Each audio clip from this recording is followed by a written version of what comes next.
नमस्कार बाल दोस्तों, एक बार फिर मैं मकवाना धर्मेश भाई जय शाला नंबर 55 की ओर से आप सभी का हार्दिक स्वागत करता हूँ। बाल दोस्तों, पिछले वीडियो में हमने कक्षा 7वीं के तब याद तुम्हारी आती है काव्य का रसास्वाद एवं उसका भावार्थ जाना और समझा।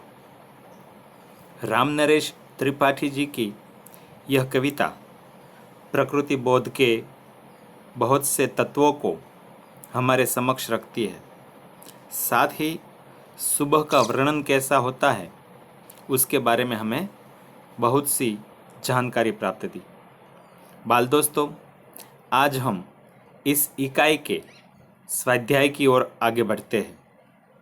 जब तक हम इकाई को समझ ना लें, उनके प्रश्नों के उत्तर हमें आ ना जाए, तब तक वह इकाई हमारे लिए कठिन रहती है। तो आज हम फिर इस इकाई के स्वाध्याय की तरफ आगे बढ़ते हैं। बाल दोस्तों, स्वाध्याय में एक प्रवृत्ति आती है जिसका शीर्षक है सबसे तेज कौन।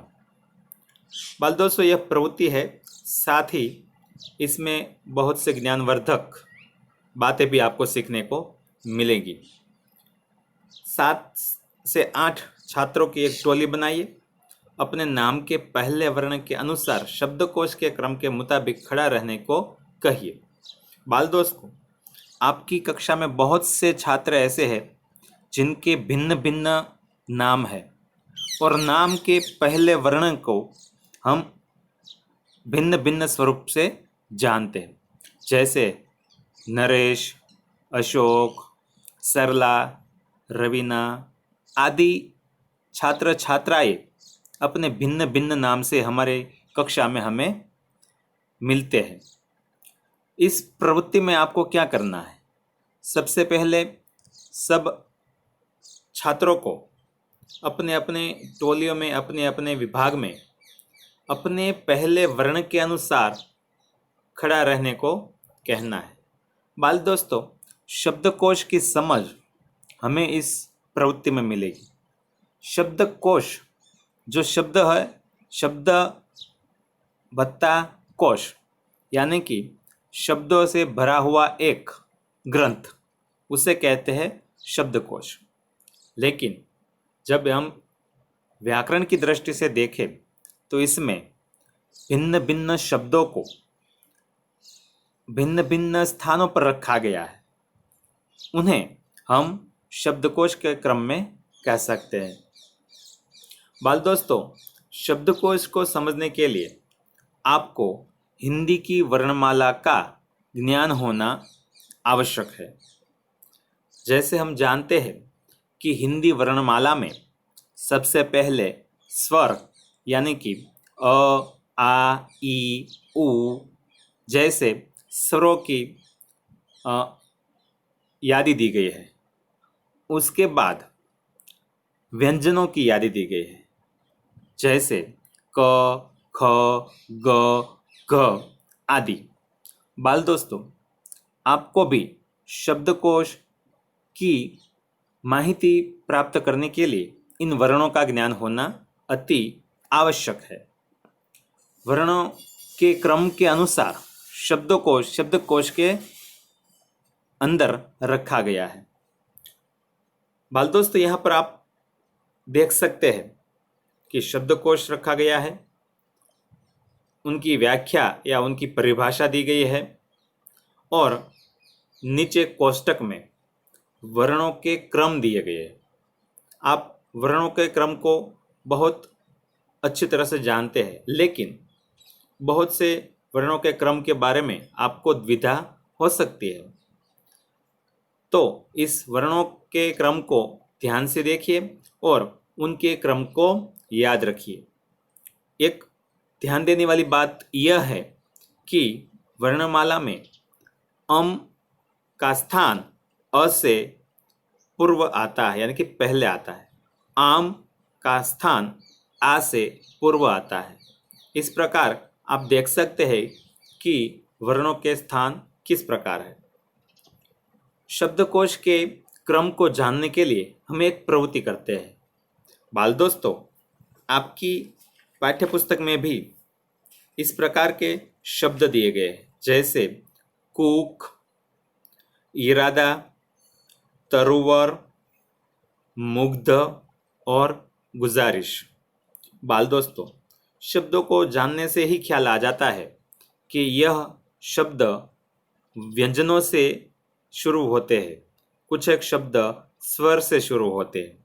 लेकिन सबसे पहले आपको क्या करना है, स्वरों वाले शब्दों को पहले और उनके पूर्ण होते ही व्यंजनों के शब्दों की यादी तैयार करनी है। ध्यान से देखिए और सोचिए कि इनमें इनका स्थान कहाँ होगा। चलिए प्रयत्न कीजिए। कूक, इरादा, तरुवर, मुग्ध और गुजारिश। बहुत सरल है, प्रयत्न कीजिए, आपको आ जाएगा। चलिए अब देखते हैं इनका स्थान क्या है।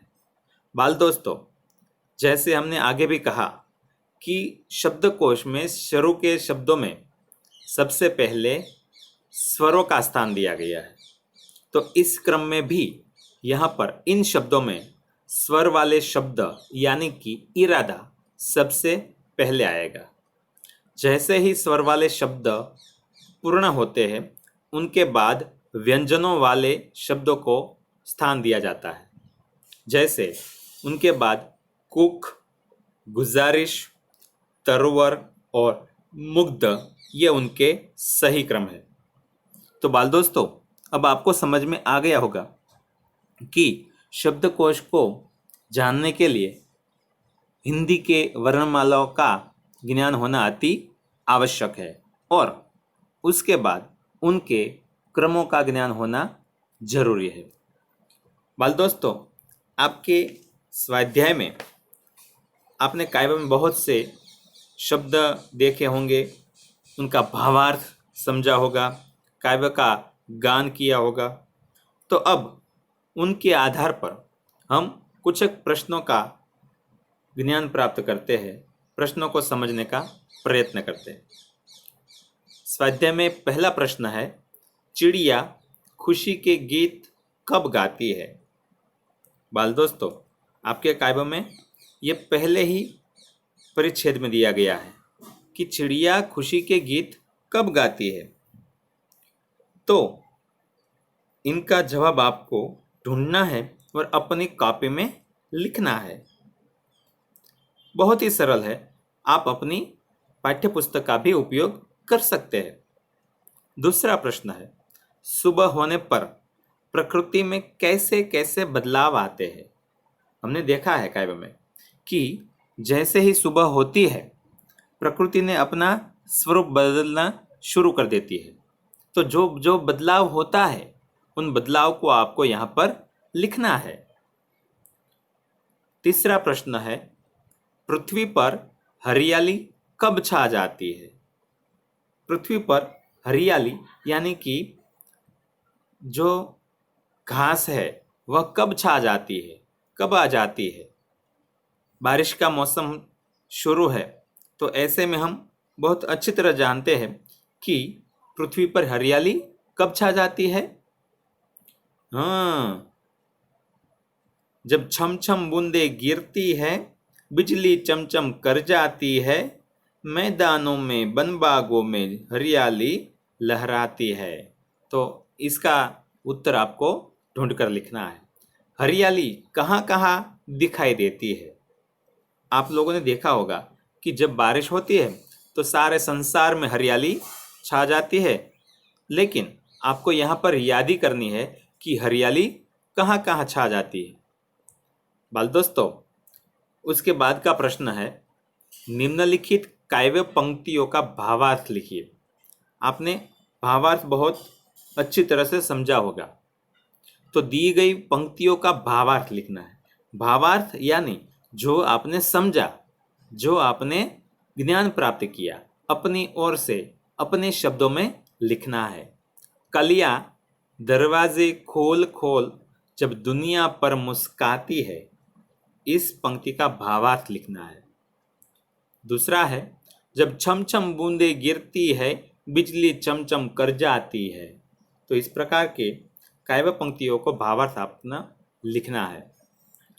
तीसरा प्रश्न है, उदाहरण के अनुसार निम्नलिखित शब्दों के समानार्थी शब्द कोष्टक में से ढूंढकर वाक्य में प्रयोग कीजिए। बाल दोस्तों, आपकी पाठ्यपुस्तक में एक कोष्टक दिया गया है। उस कोष्टक में यहाँ पर दिए गए शब्दों के समानार्थी शब्द दिए गए हैं, लेकिन इन शब्दों के समानार्थी शब्दों को सबसे पहले आपको ढूंढना है।